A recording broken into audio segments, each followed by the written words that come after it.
Hello, everybody, and welcome to Adara Live.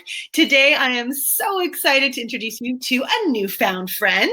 Elise and I met at the E-Women's Conference in Dallas just last month, and we were Insta connected. I had seen her right before she was going to go on stage as a nominee for the 2019 Emerging Leader Award, and she was shaking in her boots. She wasn't sure if she was gonna get it or not, and just to be up there with like almost, how many women were in that room, Elise? Like 500? It seemed like so many. No, I think it was like 1,500. Holy, yeah. So it was like a packed ballroom.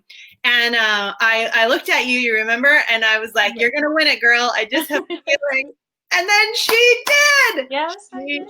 did. So anyway, I'd love to introduce you to Elise. She is a social media and branding expert, and she is here to talk to us around social media and like how to get our messages heard. It's really difficult. Wouldn't you agree? Yes, very, very difficult. And why is that?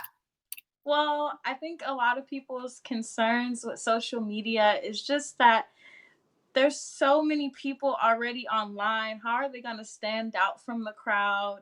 Or they don't necessarily know how each platform works and what they should or shouldn't be doing on there. So they're a little nervous. They don't know too much about it, but I am here today to explain that to you. Awesome. And I know that is to be true, that people are like, well, how am I supposed to like be a professor at like LinkedIn and Twitter and Facebook and Instagram? And like, I don't even like to be online. And then they just are like, forget it. Right. But yeah, the thing is that I always tell my clients you do not have to be an expert at every single social media platform. You only need to be on the platforms where your, ideal clients are on there. So if that's Instagram, be on Instagram. If that's more of LinkedIn and Twitter, be on those two platforms. Don't be on all platforms because it's going to stress you out and you're just going to say, forget it. I don't want to have anything to do with it. Exactly. Okay. So talk to us a bit about how someone would approach this then. I mean, how do you know where your ideal client is hanging out? Well, first, you need to start by identifying who your ideal client is. You need to figure out, beyond the basics of how old they are they married, you need to figure out what they love to do, what's their favorite book, what kind of podcast do they listen to. Really understand who your audience is. And then from there, you'll be able to figure out who or where they are online. Okay. So you don't want to do like, for instance, for me, my girl is like my age and up to like 55. She has a business. She is creating and enriching lives through either movement, health, and mindset. She probably reads like spirituality and health. She reads Brene Brown. She reads Marie Forleo. She knows who Chris Carr is. But it's so funny, actually. The people that I do attract mostly don't know those people, but I think that they should know those people, right? And then I'm like, okay, then what do I do? Right. So, like for you, your typical audience will probably be hanging out on Instagram, and really, they probably would be hanging out on Pinterest. Oh, okay. See, I don't even Yeah. want to know Pinterest. Like, I don't have any desire to be on there. But okay, all right, interesting. So, what happens when you identify that and then you're like me and you're like, I don't know if I want to learn Pinterest? Would you then come into play or? Yeah, definitely. That's something that I would do, when I first speak to you, figure out who your ideal client is, and then come in and try to get you to understand why you need to be on this platform and what steps exactly do you need to take to be on this platform, and just help you really kind of understand it a little bit, because I think um, a bit of the issue that people run into with social media managers is that they just hand it off to them, and they don't necessarily understand it. So my job is to not only help you with the content, but help you understand how it works so that if something happens, you know what to do. Good, cool. So you Yeah. empower your clients to be able to handle the account themselves for Yeah. sure. Okay. So let's go into some posts and like how, either thinking outside the box or different things that maybe attract attention, or what have you found that really kind of works? Yeah. Well, I think it really depends on your niche, but you can never go wrong with just being 100% yourself. I feel like people are so wrapped up in trying to they're looking at what their competition is doing, and they're trying to replicate that on social media because they see them having success with that. But really, Right. the best thing you can do is just be yourself. People are going to be attracted to you because you're uniquely yourself. You have your own content that you share in your own way, and your audience is going to be attracted to that. So just having authenticity is one of the biggest ways that you can separate yourself from else. So I feel like I'm really authentic online, but it's taking me a long time to build an audience. And sometimes I do look at people who do similar work to me that have way more followers, and I see the kinds of photos that they're posting. And then I'm like, not that it doesn't resonate that I could do something similar, but I guess I get a little bit stuck because I'm like, oh, should I be doing more of this kind of stuff or whatever? But then, I know what you mean. Like, you got to stick to your guns. And it's probably a little bit of a slow burn, too. Yeah. So what I like to say with organic social media, so if you're not trying to pay for ads and all of that stuff, it is a marathon, not a sprint. It's not going to happen overnight. You're not going to probably see success in the next 2 to 3 months. It's going to take a while. Because even with selling stuff online, a lot of people don't know that your audience has to see what you're selling what is it, like 7 to 9 times for them to buy from you. So it's not going to happen overnight. Which is a very good point, because I was selling my light up that started tomorrow, and I've got nobody in it, and I posted like 3 or 4 different times about it, and then I was just like out of steam because I was like, I'm not getting any response, and then you kind of get down on yourself and you're like, well, this isn't meant to be, right? Yeah. And also with engagement, if you're not seeing engagement on any of the posts, you might want to try testing out different things. I always tell my clients, test, because you might have posted a quote that has like a pink background, but your audience might react differently to a quote with a white background. So testing little things, testing, what times of day that you're posting online, just little stuff like that. You always need to test it out first. Okay. And is there some like post that you can do that you're going to get amazing response from? Or so in regards to like our topic around how to position yourself on social media as a brand, obviously your number one point there is to be authentic and to be real and natural, and to not try and follow what your competition is doing and the way that they look. I guess, is there any other little tidbits? Yeah. So I like to call this my 3 C's of social media. Okay. So that's content, consistency, and community. So you need to have awesome content. I always like to say you need to post meaningful content. Don't just post something that doesn't give value. Always make sure you're sharing value with your audience, because they're going to remember that and they're going to come back to you, whenever they need something in that specific area. Community, you always need to make sure, listen, you have to be social on social media. You cannot be on there and expect things to just happen out of nowhere. You have to start creating conversations, and then community, you have to engage with those people. You have to talk to those people and create relationships with them, because businesses are built on relationships. You're right.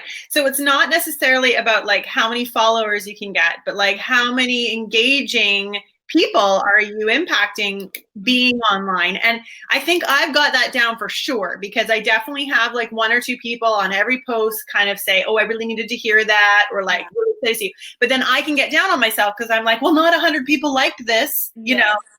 That is one of the biggest myths that I have to bust with my clients, because they think that they need to have 10,000 followers to get their message across.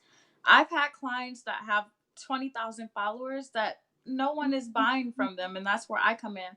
And I have clients that have 300 followers, and they have a really strong community that wants to buy from them every time they put something out. So the numbers are irrelevant. You need to be making sure that you're developing relationships with people, and you're developing the trust factor with your audience. Yeah. So Jasmine Star, who I follow, do you as well? I don't follow her. Okay. Well, she needs another follower, but I'm going to see her next month in San Diego. But anyway, she had us do a challenge where she was like, DM 9 people in your following list, right? And just look up a couple of their posts, then send them a message that showcases that you saw a little bit about them, blah, blah, blah. And I did that yesterday, and every single one of them responded. And then Jasmine responded to mine as well, because she told us to do that too. But I was like, so interesting. It did take me about 20 minutes of my time, but technically I've just potentially got 10 new potential clients if I was to get that relationship kind of kept going in regards to conversation, and or they might be more noticing of my posts because of the reach out that I did. Right. Yeah. So for Instagram specifically, what I like to say is you need to go in every single day. It's like a non-negotiable with Instagram. You need to go in every single day and comment and like at least 30 people's profiles. And it is time consuming. It's very time consuming, but I mean, you have to show up and you have to be able to do that to grow your business. Okay, on there. Okay, and then Facebook, I'd say, so Facebook and Instagram are my 2. Facebook, I feel like I get more engagement. I don't know, not necessarily, but you can run events through Facebook. You can run, I don't know, like boost it. I don't know why I like Facebook. What's your thoughts on Facebook these My days? thoughts with Facebook is,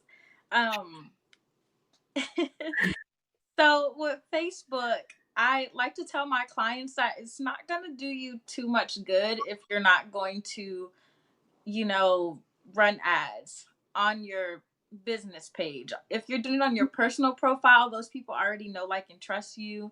So they'll probably, buy from you. But most of those people are usually friends and family, and they're probably not going to purchase from you. But Facebook has become a pay to play platform. So if you're not running ads on Facebook, you're not going to get your content seen, because the way the algorithm works on Facebook is they only show it to about 5% of the people that are following you. So if you only have 100 followers, nobody's really seeing your posts. Exactly. Okay. All right.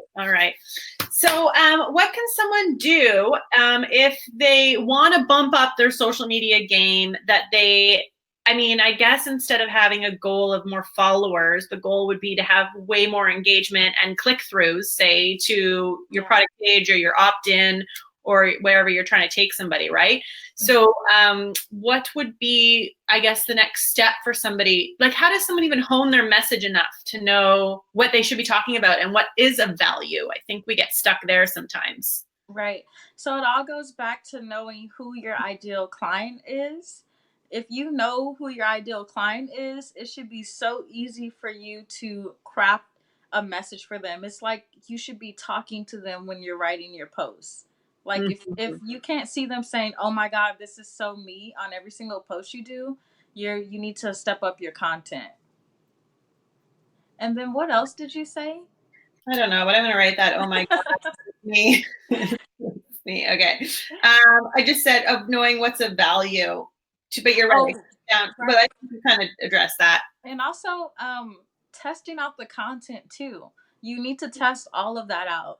And testing, usually, I would say, if you're getting really serious about social media, it needs to be, you need to be testing between 1 and 2 months to see if it's really going to have some type of effect with your audience. That's with everything: the content, the types of photos you post.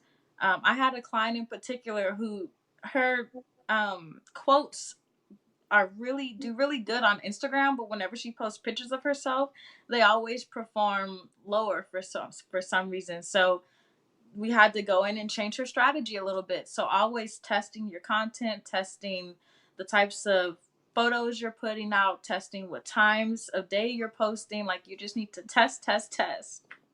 Fun.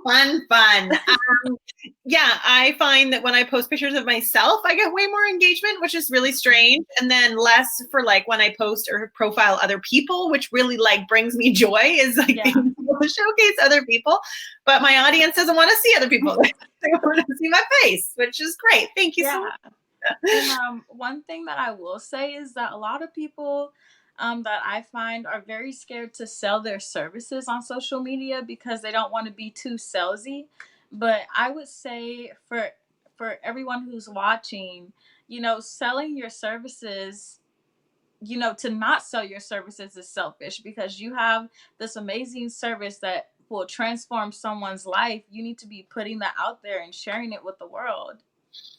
And that's where I come in. Just saying, if anyone has any breakers around showing up and feeling like confident enough to showcase themselves and like promote themselves, self-promotion can be so scary. I'm your girl for that. And head on over to Elise because she'll help you with your social media strategy. Yes. And okay, what I found with my clients is they're terrified to like post about awards or any accomplishments that they have. But what I found with working with a variety of different people is people love to hear about your accomplishments. They eat that stuff up. So you need to be sharing that stuff on social media as well. Totally. Is there anything else you want to add before I give away a prize? I will say, if you are a service-based business owner and you are not on Pinterest, you need to get on Pinterest. Like now. Okay. I hated everything that just came out of your mouth, but okay. All right, just saying. Okay, well, after this call, hopefully you can maybe give me a little audit too, is like a nice thing. Yes, okay, of course. So Elise is also going to give one of you lucky listeners an audit too for your social media platforms. How many can you audit? Just one or two or? Let's do 3. I'll audit 3 different people. Yeah. Yeah. Okay. What? No, 3 people, or do you want? I meant like platforms. Like, would you just audit the Instagram or the Facebook? No, I audit everything. You can audit it all. Media platforms. Yeah. Okay. So who wants this? Give me a heck yeah if you're listening, and I will gift you that amazing prize. Thank you so much, Elise, for coming and for being so generous with your time.